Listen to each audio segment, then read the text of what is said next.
한미 정상은 어제 정상회담을 갖고 새로운 확장 억제 시스템을 구체적으로 작동시키기 위해 핵 협의 그룹을 창설하는 내용을 담은 워싱턴 선언을 공식 발표했습니다.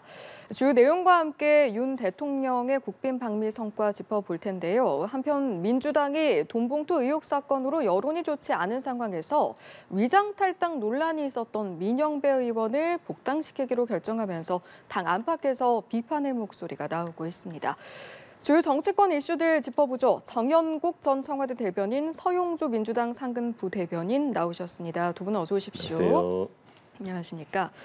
밤사이에 이뤄졌던 한미 정상회담, 아무래도 워싱턴 선언에 어떤 내용이 담길지가 가장 큰 임무에 쏠렸었는데 일단 두 분 총평부터 한번 들어보도록 하겠습니다. 예, 한마디로 한국형 핵 확장 억제 정책 구축이 됐다 이렇게 말을 할 수 있을 것 같습니다.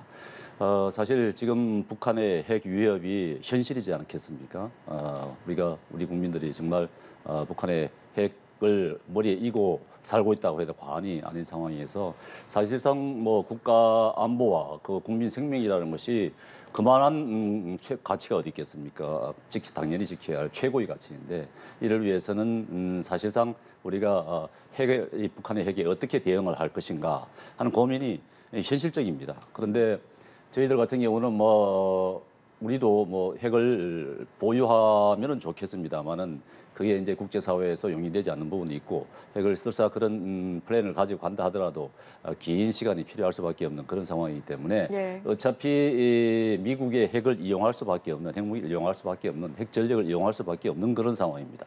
그런데 이번에 이제 한미 정상이 그동안 우리가 미국의 핵에 대해서 좀 미국이 일방적으로 핵 운용을 하는 그런 부분이 많았지 않습니까? 우리가 제3자적인 입장 그런 부분들이 많았는데 예. 한미 정상이 이번에 미국의 핵과 관련된 정보를 공유를 하고 또 이제 핵을 운용하는 데 있어서 처음부터 끝까지 실행을 하고 계획을 하고 과정의 입안 과정이라든가 실행 과정이라든가 우리 한국이 관여를 할 수 있는 그런 이제 정책을 만들었다. 예. 양국 정상이 그런 부분을 구체화했다. 이런 점에서 굉장히 의미가 있고 특히 이제 상설 협의체를 만들어서 네.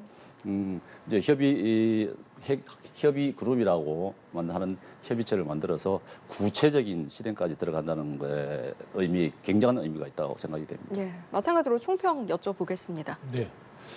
총평을 하자니까 좀 마음이 좀 후한 점수를 주고 싶었거든요. 그런데 쭉 지켜보니까 우리가 보통 이제 과자 얘기를 합니다. 빵빵한 질소가 가득 찬 과대포장된 성과.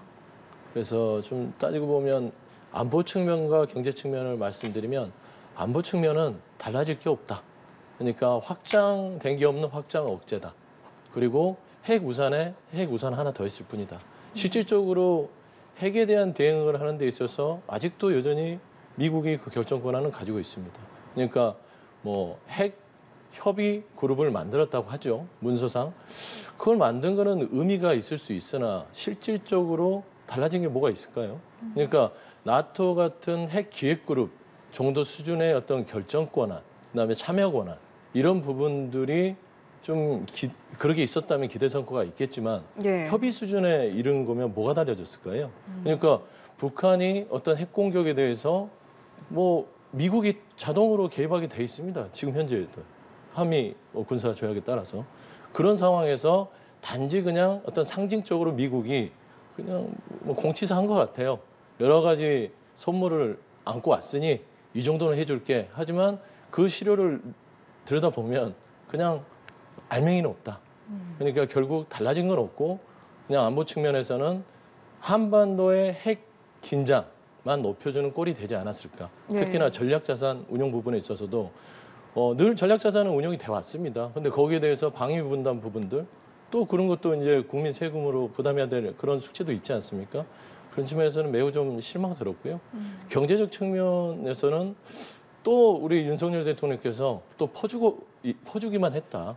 가져온 건 없고 결국에는 우리 국내 기업이 한 천억 달러, 그렇죠. 130조 정도를 퍼주기로 하고 우리가 받아온 거는 IRA라든지 배터리 반도체법 이런 부분들은 얻어온 게 없습니다. 현재는 그냥 단지 윤석열 대통령께서 경제 성과라고 하는 건 넷플릭스하고 몇몇 기업들과 미국 기업들과 해서 몇 조 이제 뭐 투자 유치를 받은 거 예. 외에는 결국에는 우리가 가서 정말 기대했던 거는 IRA와 그다음에 반도체 이 두 가지인데 그 자체도 앞으로 긴밀히 협의하겠다 정도 수준으로 그쳤다는 부분에서는 예. 안보와 경제 부분에서 기대보다는 성과가 좀 미비했다. 예. 라고 좀 평가할 수밖에 없습니다. 안보와 경제를 이제 나눠서 이제 총평을 해주셨는데 저희가 지금부터는 세부적으로 하나씩 쪼개서 한번 짚어보도록 하겠습니다.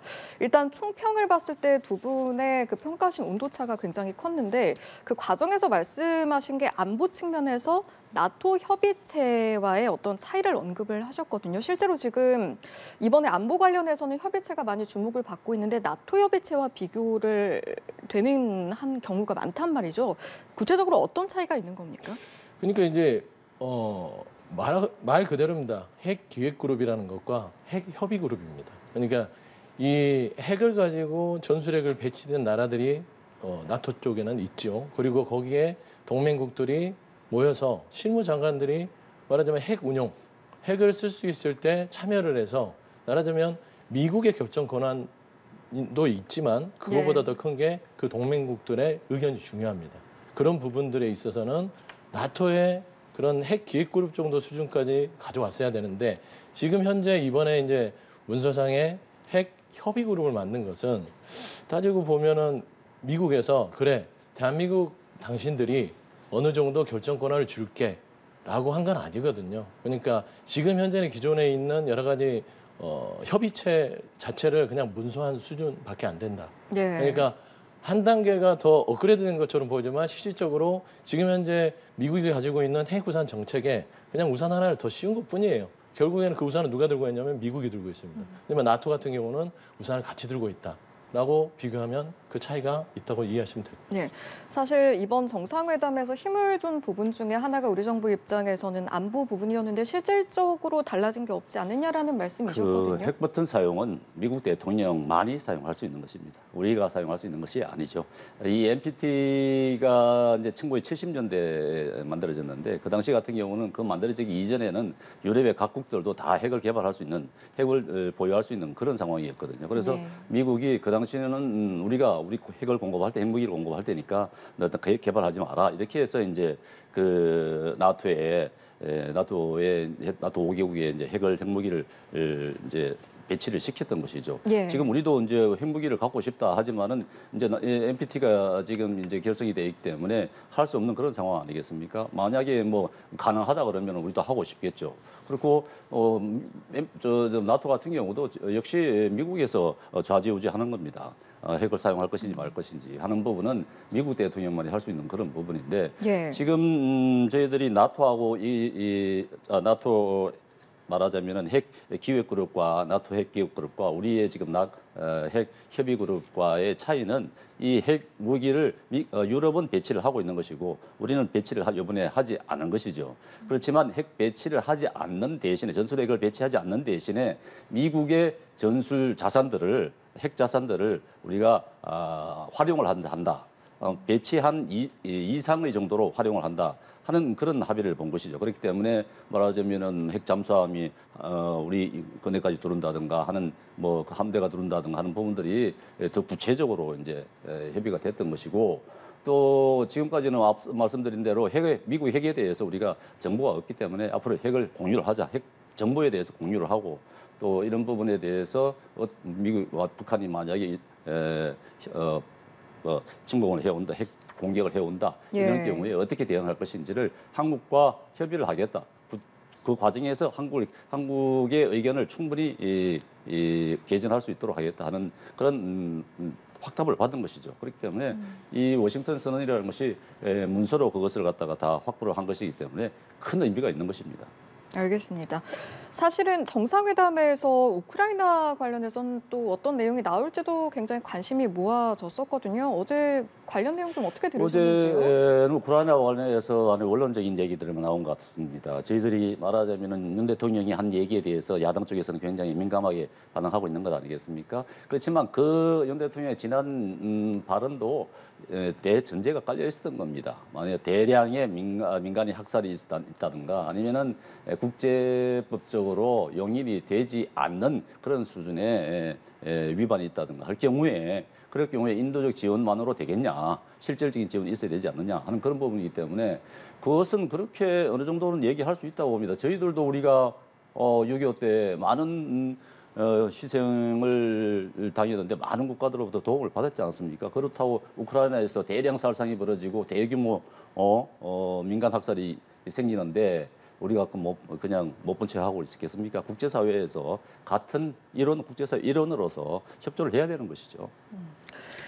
근데 그 우크라이나 발언 부분들은요, 물론 이제 한미 정상 쪽에서 구체적으로 그러니까 윤석열 대통령께서 출국 전에 인터뷰를 통해서 우크라이나의 부분에 있어서 민간인 학살 부분에서 살상무기를 지원하겠다 얘기를 했잖아요. 그게 이제 논란이 되는 부분이고, 근데 이제 정상회담에서는 그게 구체적으로 언급은 되지 않았습니다. 네. 그러니까 어떤 평화 부분에 있어서 협력한다 그런 기존 입장을 고수한 거는 그나마 안도의 한숨을 쉬었습니다. 저희 야당에서는. 예. 하지만 이미 인터뷰를 통해서 다 얘기를 천명을 한 거예요. 굳이 재확인할 필요는 없었다.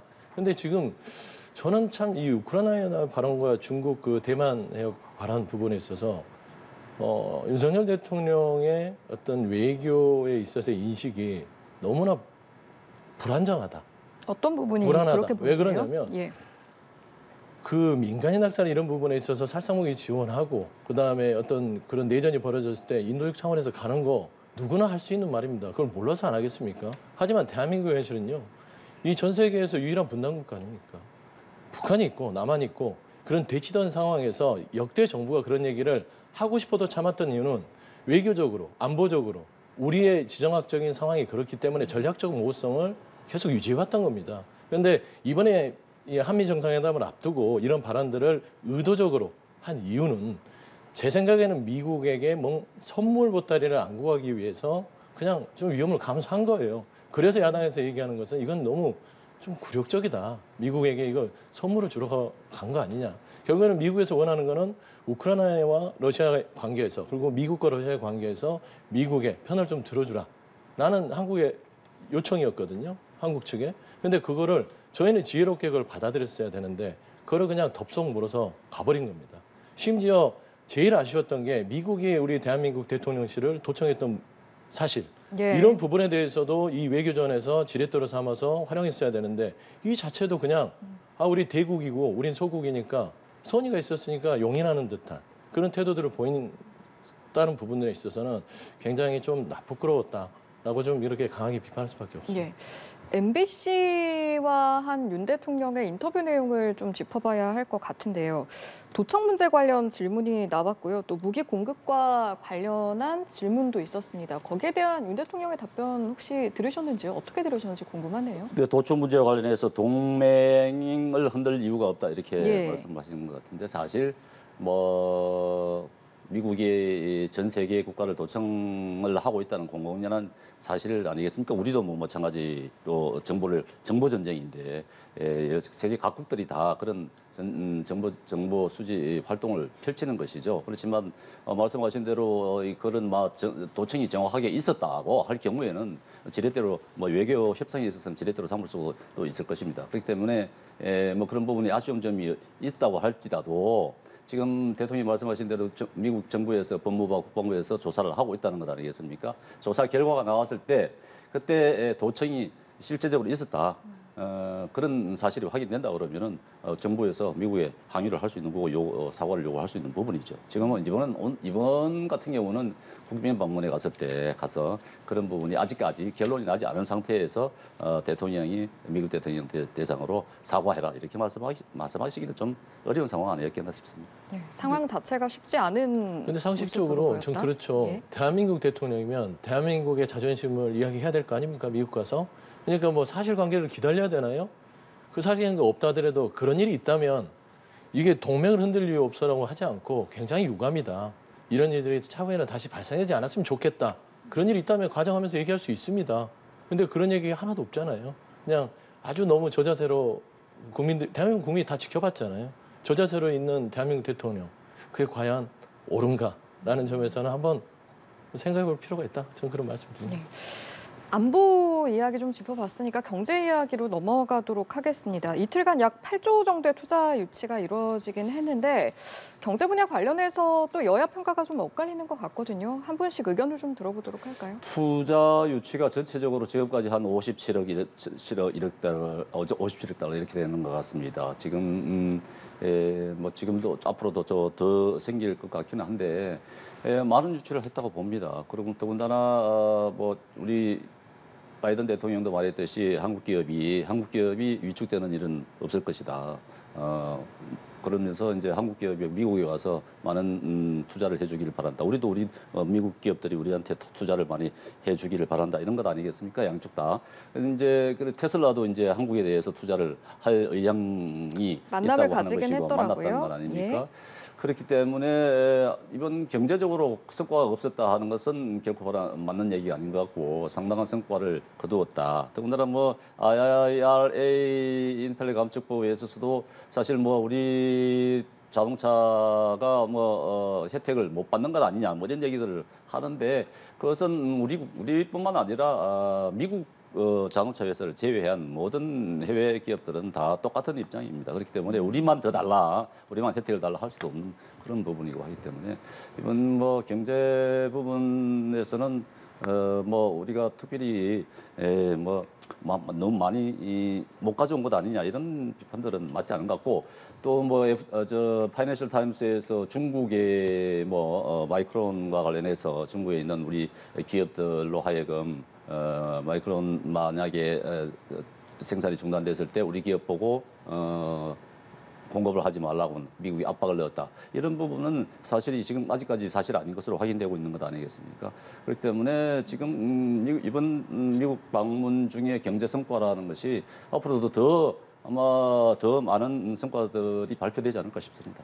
예, 총평하신 내용을 보면 좀 반박하신 내용이 있으실 것 같은데. 그렇죠. 예. 그 경제 분야는 지금 국민의힘이나 일부 보수 쪽에서도요 좀 아쉬웠다, 좀 부족했다라고 평가를 하는 부분입니다. 그러니까 경제는 지금 뭐 넷플릭스 만나고 그다음에 테슬라 만나고 몇 억 달러 뭐 유치한 게 중요한 게 아니라 경제 성과는 기대했던 건 IRA. 머스크와 만났죠. 아니, 예. 아니 그렇죠. 머스크와 예. 만나고 이런 부분들에 있어서는 그거는 그냥 하나의 단편적인 그냥 퍼포먼스예요.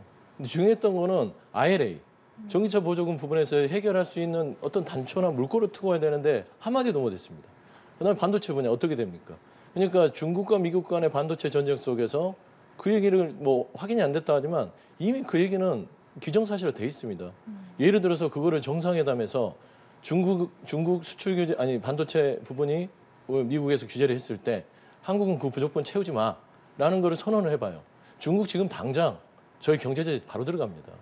그렇기 때문에 얘기할 수 없는 것이죠. 하지만 그게 이미 저변에 깔려 있다는 우려가 있는 것이고 만에 하나 미국이 실행이 돼서 우리 한국이 반도체 부분을 부족분을 안 채워줬을 때 그건 어떻게 하죠?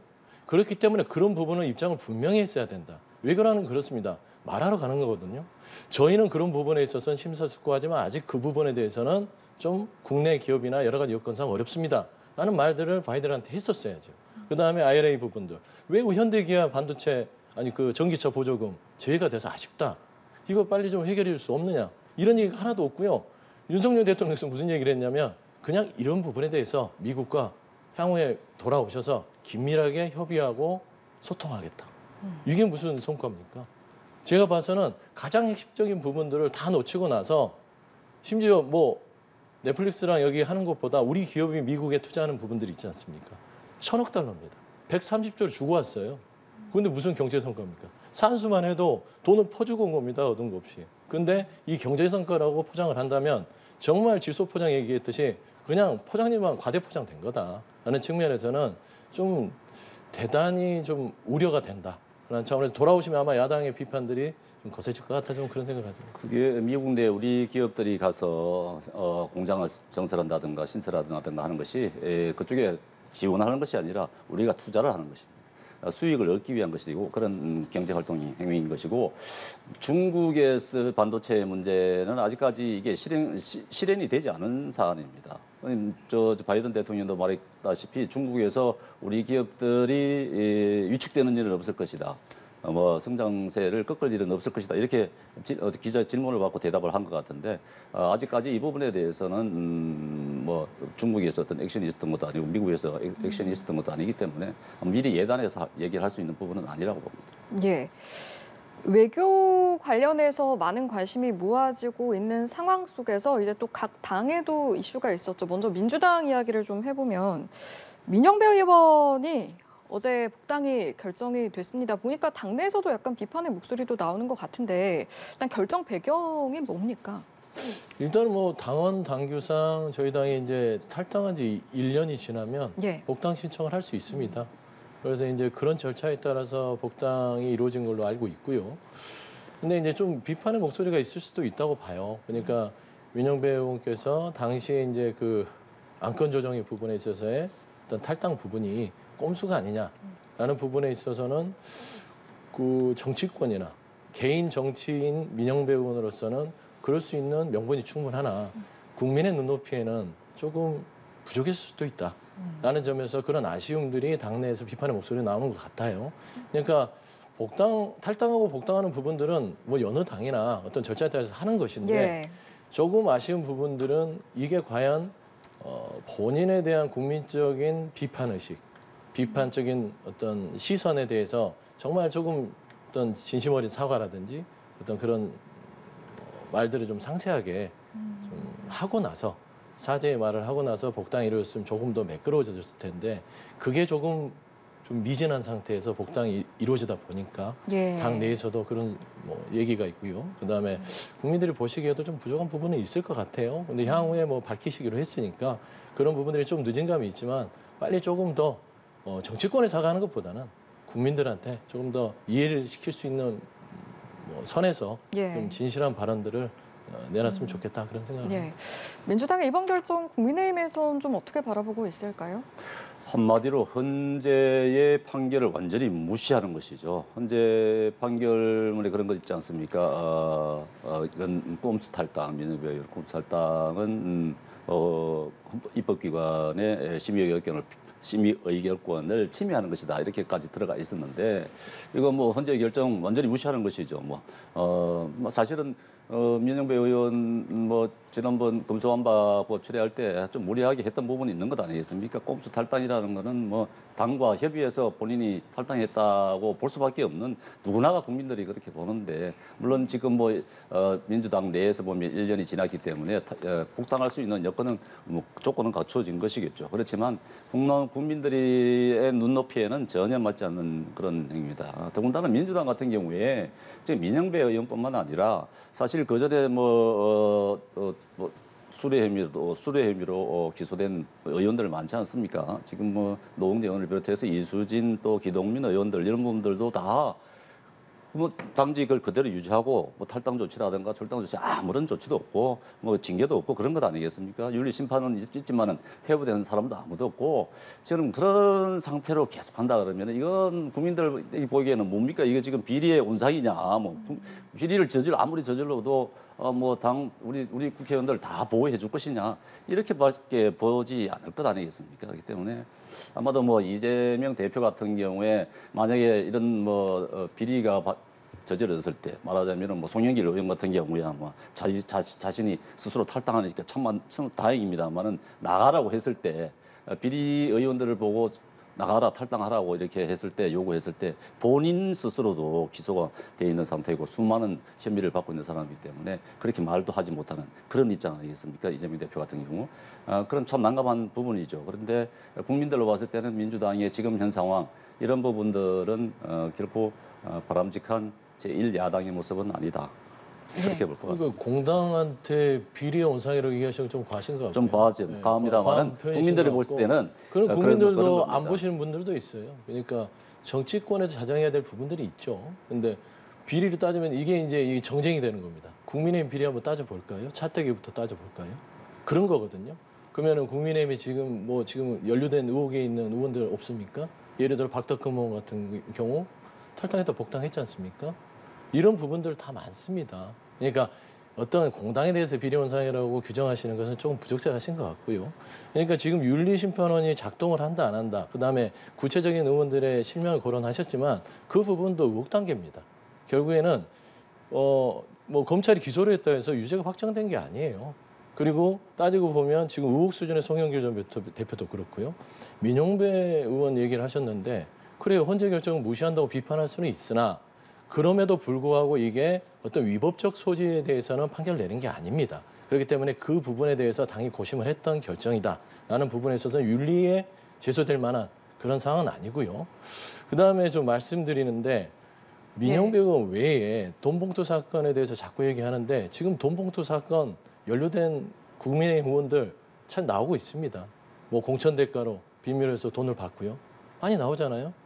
그런 부분들은 지금 즉각적으로 국민의힘부터 하나요? 그래서 이런 논쟁보다는 그러니까 정치적으로 여야가 모두 국민 눈높이에 맞게끔 서로 스스로가 좀 이렇게 개선될 수 있는 방안에 대해서 얘기하는 게 좀 건설적이다라는 측면에서는 아까 민주당에 대해서 비리원상의 당이다라고 얘기하는 부분들이 조금 부적절했다라는 말씀 좀 드리고 뭐 싶습니다. 공당에 대해서 비리 원상이라고 말씀드리는 건 좀 과한 부분이 있지만은 사실상 많은 비리를 저지른 의원들을 그대로 보호하고 있다는 점에서 아쉬운 점이 많다는 것이고 저희도 국민의힘에서 만약에 돈봉투 사건과 관련해서 지금 이제 조사가 진행 중이죠. 그 부분에 대해서 당연히 조치가 취해져야 된다고 저는 봅니다. 그래서 마땅한 것이고 또 왜냐하면은 민주당 같은 경우는 지난번 이제 당헌 당규를 바꿔서 기소가 될 경우에는 당직을 박탈한다고 돼 있었던 것 아니겠습니까? 그거를 이제 개정을 해서 야당 탄압이라든가 정치 보복이라든가 이런 의미로 기소가 됐을 경우에는 그 예외 조항을 한다 이런 부분이 있었기 때문에 좀 완화시킨 것 아니겠습니까? 강화시켜야 되는데 완화시켰단 말이죠. 그렇기 때문에 이번에 이런 부분 여러 의원들이 기소됐는데도 불구하고 당직을 그대로 유지한다든가 하는 부분들 이런 부분들은 민주당 내에서도 다시 한번 짚어봐야 될 부분이 아닐까 네, 짚어보고 있습니다. 예, 예, 걱정해 주셔서 고맙습니다. 알겠습니다. 복당 이야기가 나온 김에 김홍걸 의원 복당도 논의 중인 것 같던데 맞습니까? 그렇습니다. 어떤 과정 중에 있는 겁니까? 일단은 뭐 복당 신청을 한 거고요. 그 절차에 따라서 이제 심사를 지금 하고 있습니다. 그게 복당이 적절한가, 거기에 대한 뭐 좀 여러 가지가 의혹이 해소됐는가라는 것을 보는 것이고 그 기준에 맞는다면 뭐 복당 부분들이 뭐 심사가 안 될 이유는 없거든요. 그래서 김홍걸 의원이든 민영배 의원이든 이 부분은 당에서 결정할 부분이고 예. 만하나 그 복당 자체가 좀 미진함에도 불구하고 당에서 복당을 시켜줬다 하면 국민들한테 혼나겠죠. 그런 부분까지 다 고려해서 예. 심사 중이다. 좀 말씀드리고 싶습니다. 국민들한테 혼나겠죠라고 이제 말씀을 해주셨는데 그럼요.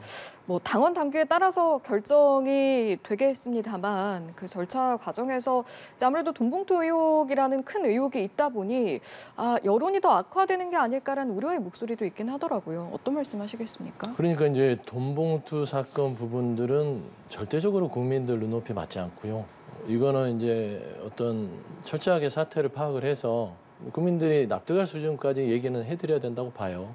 그런데 이 부분과 여러 가지 의원들의 탈당, 복당 문제까지 엮이는 것은 너무나 정치적인 시각이 아닐까.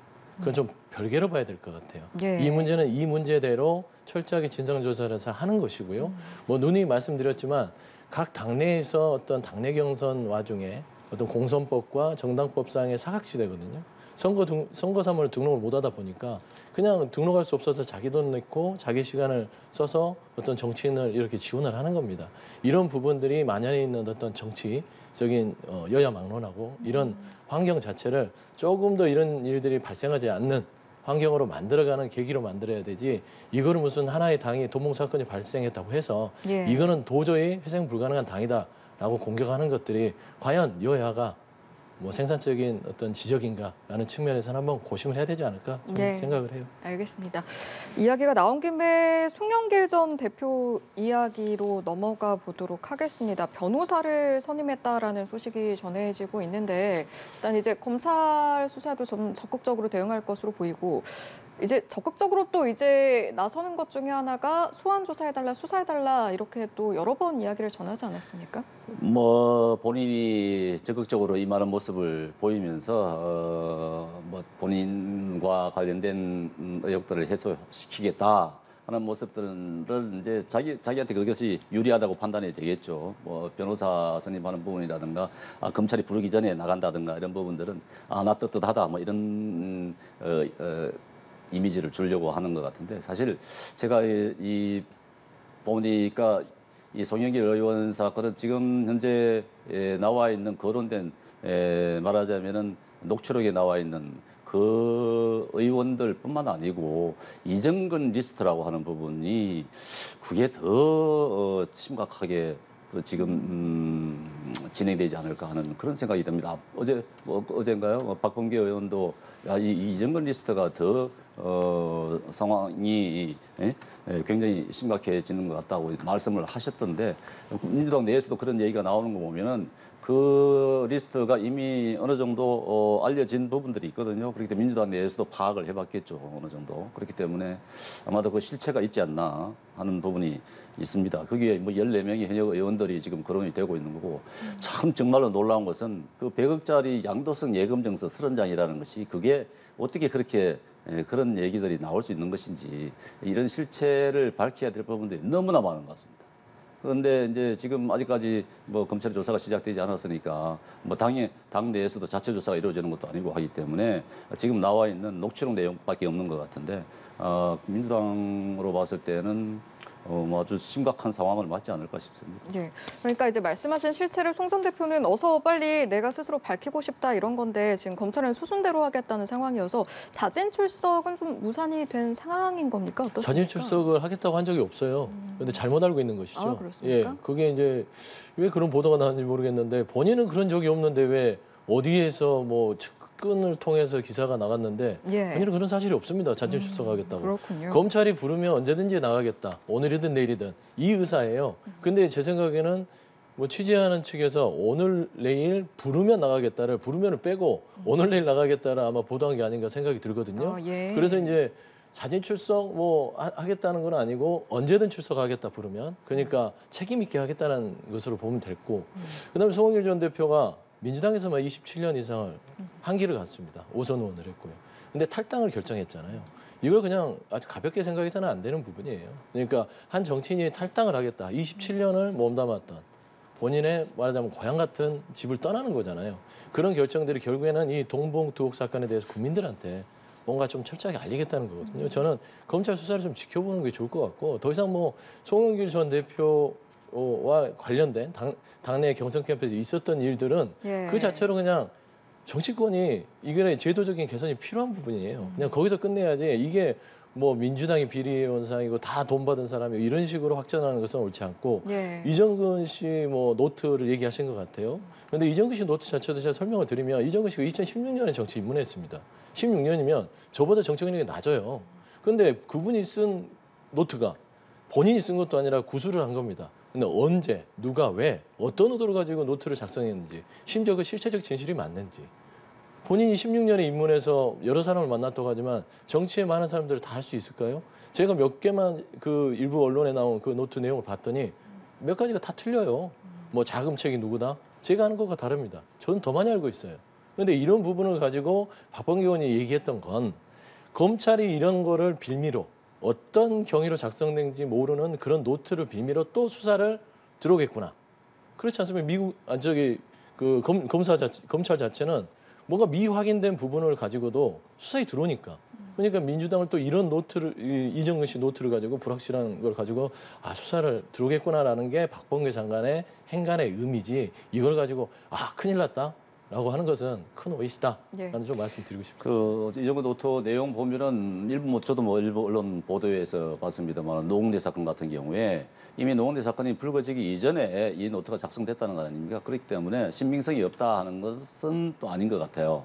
그렇기 때문에 이 노트의 실체에 대해서 내용에 대해서 다 점검을 해봐야 되겠죠. 당연히 검찰이 수사를 해봐야 될 부분들이기 때문에 이 노트의 신빙성을 낮게 볼 수는 없을 것 같습니다. 이게 지금 친노, 친문, 친명 뭐 모든 계파들과 연관이 돼 있는 그런 상황. 이정규 씨가 그걸 알 수가 없다니까요. 그거는 뭐 지금 어떤 실체가 어떤지는 모르겠습니다만은 엄청난 파장을 불러올 수 있는 그런 부분이 그 될 수 내용은 있겠다 아마 싶습니다. 수사 과정에서 예, 잠깐 밝혀지지 않을까 보시면 싶고요. 예. 친노, 친문, 친명 얘기를 하는데 이정규 씨가 2016년에 정치에 들어왔는데 2012년에 말하자면 문재인 대통령이 계속 대선을 준비했어요. 그전 노무현 대통령은 그 전입니다. 어떻게 알아요? 정치 입문도 안 했던 분이. 그런 부분에서 의문점이 있는 거고요. 이거를 작성한 이유가 검찰한테 던져주는 거예요. 이걸 근거로. 그래요. 노무현 의원에 대한 것은 맞을 수 있죠. 본인과 관련된 거니까 사학과하고. 하지만 나머지 것들은요. 본인의 머릿속에 나오는 뇌피셜이나 그냥 주워들은 얘기로 쓴 거예요. 하지만 검찰은 이런 주워들은 얘기 자체도 지금 윤석열 정부의 검찰은 그걸 가지고도 수사를 하니까 그게 문제다라는 말씀을 하는 거죠. 앞서 이제 자진 출석 관련해서는 사실관계를 밝혀주셨으니까 하나만 더 이제 사실관계를 밝혀주셨으면 하는 내용이 있는데 검찰 자진 출석은 이제 뭐 아니라고 하셨으니까 그렇게 되면 이제 수사가 본격적으로 되기가 전에 기자회견을 또 추가로 할 가능성이 있지 않을까 이런 관측들이 있던데 이게 뭐 실체가 있는 이야기입니까? 들으신 내용이 있습니까? 지금 기자회견은 파리에서 다 했잖아요. 그러니까 지금 중요한 거는 철저한 어떤 실태를 파악을 해야 될 거 아닙니까? 예. 왜냐하면 송 전 대표는 이 당내 선거에서 당내 경선 캠프에서 이루어진 일들을 후보로서 상세하게 알지 못했던 부분이 있어요. 누구나 다 알 겁니다. 이건 여야 뭐 후보로 뛰었던 분들은요. 정신이 없습니다. 30분 단위로 전국을 다녀야 됩니다. 전국 선거예요. 그냥 지역 선거가 아니라 그러면 전국에 차를 타고 다니면서 일정도 소화해야 되는데 그런 거를 보고받을 시간이 없어요. 그러다 보니까 이제 와서 이런 사건이 터지니까 그러면 그 관련된 분들과 얘기를 하거나 사태를 파악해야 되는데 예. 제 생각에는 기자회견을 지금 할 때는 아닌 것 같아요. 나중에 어느 정도 어떤 실태가 파악이 되면 그때에서 할 수는 있겠죠. 근데 저는 우선적으로 검찰이 수사를 봐야 된다고 봅니다. 일단은 지금 검찰이 강내구 전 감사 외에는 지금 아무도 소환 조사를 안 하고 있어요. 그러니까 송영길 전 대표 보좌관도 지금 불러서 안 하고 있고요. 예. 의원들도 안 하고 있고요. 그런 차원에서는 아직은 기자회견은 시기상조다라는 말씀입니다. 송영길 의원이 지금도 자기는 잘 모른다고 하는 것 아니겠습니까? 주변에서는 또 굉장히 물욕이 없는 사람이다 그러면서 부추기고 있고 근데 이정근 그 녹취록이 나오지 않습니까? 다 그 보좌관한테 보고를 했다. 보좌관이 그러면 송영길 의원한테 보고를 안 했단 말입니까? 말이 안 되는 얘기거든요. 그 녹취록 내용들을 세세하게 나온 거 보면은 굉장히 뭐 그게 짜여진 각본에 의해서 만들어진 그런 예. 녹취록이 아닌 것 같아요. 그렇기 때문에 예. 그 상당히 진정성이 있는 그런 내용들이기 때문에 예. 송영길 대표의 뭐 기자회견 본인이 국민들한테 나는 아니다 이렇게 얘기를 할 수 있는 그런 부분은 아닌 것 같아요. 알겠습니다. 간단하게 하나만 더 짚어보시죠. 오늘 오후에 본회의가 열리는데 쌍특검 패스트트랙 그리고 직회부된 법안들 이것도 지금 주목이 되고 있거든요. 간단하게 전망 하나씩 듣고 마무리하죠. 직회부가 지금 민주당은 입법 독재를 하는 겁니다. 정말 이것은 간호사법도 그렇고 방송법도 그렇고 굉장히 중요한 부분들이고 사회 갈등을 유발할 수 있는 어마어마한 부분들입니다. 그런데 이거를 여야 간에 충분한 논의 없이 직회부를 해가지고 자기 마음대로 하겠다. 이것은 민주당의 입법 독재 행위입니다. 멈춰야 됩니다. 알겠습니다. 아니 국민의힘은 좀 이게 대통령이 약속한 거는 최소한 협의를 해줘야 돼요. 간호사법 같은 경우도요. 대통령 후보 시절에 해주겠다고 간호사분들한테 약속을 했던 부분이에요. 근데 이제 와서 대통령 되고 나니까 나몰라라고 하는 거 아닙니까? 이런 부분들이 있어서 부끄러운 줄 알아야죠. 두 번째 쌍특검법. 이거는 상임위에서 처리를 하려고 했다가 국민의힘에서 안 해주니까 50억 클럽이 아니라 50억 클럽 중에 봐보십시오. 퇴직금으로 50억을 받아요. 국민들이 납득이 안 돼요. 무죄 받았잖아요. 검찰 수사를 제대로 못했으니까 이건 해야 돼요. 국민들이 원하는 겁니다. 근데 국민의힘은 국민들이 원하는 것도 등 돌려버렸어요. 그러니까 직회부하는 겁니다. 이게 어떻게 의회 독점입니까? 독주는 아니다. 이런 부분에서 국민들께서 오해를 안 했으면 좋겠다 말씀드립니다. 알겠습니다. 각 사안들 오후 본회의에서 어떻게 처리될지 함께 지켜보시죠. 오늘 이 시간은 정연국 전 청와대 대변인 서용주 민주당 상근 부대변인과 함께했습니다. 고맙습니다. 감사합니다.